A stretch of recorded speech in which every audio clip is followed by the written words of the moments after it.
ഹോയ് ഞാനതാ ഇന്ന് ചെയ്യുന്നത് നമ്മൾ ലൈം ജ്യൂസാണ്. ഇത് നമ്മൾ മിൽക്കൊക്കെ ആഡ് ചെയ്തിട്ടാണ് ചെയ്യുന്നത്. അപ്പോൾ നിങ്ങൾ വിചാരിക്കും ഇത് ചിലപ്പോൾ പിരിയും എന്നൊക്കെ, പക്ഷെ ഇതൊരിക്കലും പിരിയൂല. അപ്പോൾ നമുക്ക് വീഡിയോക്ക് പോവാം.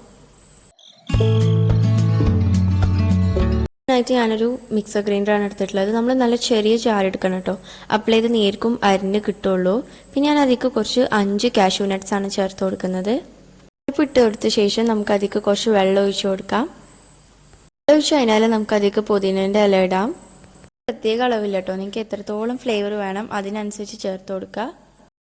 അതിലേക്ക് ചെറിയൊരു കഷ്ണം ഇഞ്ചി ഇട്ട് കൊടുക്കാം, കാരണം നമ്മളിത് കുറച്ചല്ലേ ഉണ്ടാക്കുന്നുള്ളൂ. അപ്പോൾ ചെറിയ കഷ്ണം ഇഞ്ചി മതി, ഒരു ഗ്ലാസ്സാണ് ഉണ്ടാക്കുന്നത്. പിന്നെ അതിലേക്ക് ഒരു അര നാരങ്ങ പീനതും കൂടി ചേർത്ത് കൊടുക്കാം. എന്നിട്ട് നമുക്കിത് നന്നായിട്ടൊന്ന് അടിച്ചെടുക്കാം. നമ്മൾ ചെറിയ ഗ്രൈൻഡർ ആകുമ്പോൾ പെട്ടെന്ന് അടിഞ്ഞ് കിട്ടും.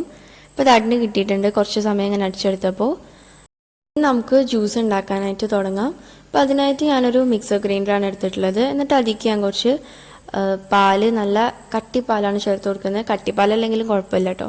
ഞാനിപ്പോൾ അതായിരുന്നു ഫ്രിഡ്ജിലുണ്ടായിരുന്നത്, അപ്പോൾ അതെടുത്താണ്ട് ഒഴിച്ചു കൊടുക്കുകയാണ്. കുറച്ചൊരു കട്ടിപ്പാൽ, ഒരു ഗ്ലാസ്സൊക്കെ ഉള്ളതാണ് ഞാൻ എടുക്കുന്നത്. എന്നിട്ട് പിന്നെ കട്ടിപ്പാൽ ഒഴിച്ച ശേഷം നമുക്ക് അതിലേക്ക് കുറച്ച് വെള്ളം ഒഴിച്ചു കൊടുക്കാം. ഏകദേശം ഈ അളവിൽ തന്നെ വെള്ളം ഒഴിച്ചു കൊടുക്കാം. വീഡിയോ മുഴുവൻ കണ്ട ശേഷം വീഡിയോ ഇഷ്ടപ്പെടുകയാണെങ്കിൽ എൻ്റെ ചാനൽ സബ്സ്ക്രൈബ് ചെയ്യുക. പിന്നെ നിങ്ങൾക്ക് വീഡിയോസും ഇതേപോലത്തെ വീഡിയോസ് ലഭിക്കാനായിട്ട് ബെല്ലൈക്കൺ അമർത്തിയിട്ട് ഓൾ എന്നുള്ള ഓപ്ഷൻ ക്ലിക്ക് ചെയ്യുക. പിന്നെ ഞാൻ അതിലേക്ക് കുറച്ച് പഞ്ചസാരയാണ് ഇട്ട് കൊടുക്കുന്നത്. ഏകദേശം നിങ്ങൾക്ക് എത്ര മധുരം വേണം അതിനനുസരിച്ച് പഞ്ചസാര ഇട്ട് കൊടുക്കാം. ഞാനിപ്പോൾ ഒരു പാകത്തിനുള്ള മധുരമാണ് ചേർത്ത് കൊടുക്കുന്നത്.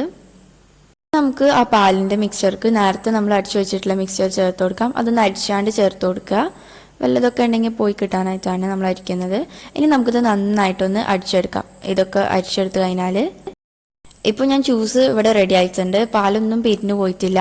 എല്ലാവർക്കും ഒരു ഇതുണ്ടാവും, നാരങ്ങയും പാലും തമ്മിൽ ഇതാവുമ്പോൾ പിരിഞ്ഞു പോകുന്നു. എനിക്കും ഉണ്ടായിരുന്നു ടെൻഷൻ. പക്ഷെ ഞാൻ ഉണ്ടാക്കി നോക്കിയപ്പോൾ നല്ല ടേസ്റ്റ് ഉണ്ട്. ടീ ജ്യൂസ് കുടിക്കാനായിട്ട് ഒരു വേറൊരു ഫ്ലേവറാണ്. നാരങ്ങ എന്നൊന്നും ഇല്ല, നല്ല ടേസ്റ്റ് ഉണ്ട്. ഫോട്ടോ എടുക്കാനായിട്ട് ഇതിൻ്റെ മുകളിലൊരു ചപ്പിൻ്റെ ഇല വെച്ച് കൊടുത്തിട്ടുണ്ടായിരുന്നു. അപ്പം എല്ലാവർക്കും വീഡിയോ ഇഷ്ടപ്പെട്ടെന്ന് വിചാരിക്കുന്നു. അടുത്ത വീഡിയോയിൽ കാണുന്നവരേക്കും ബൈ.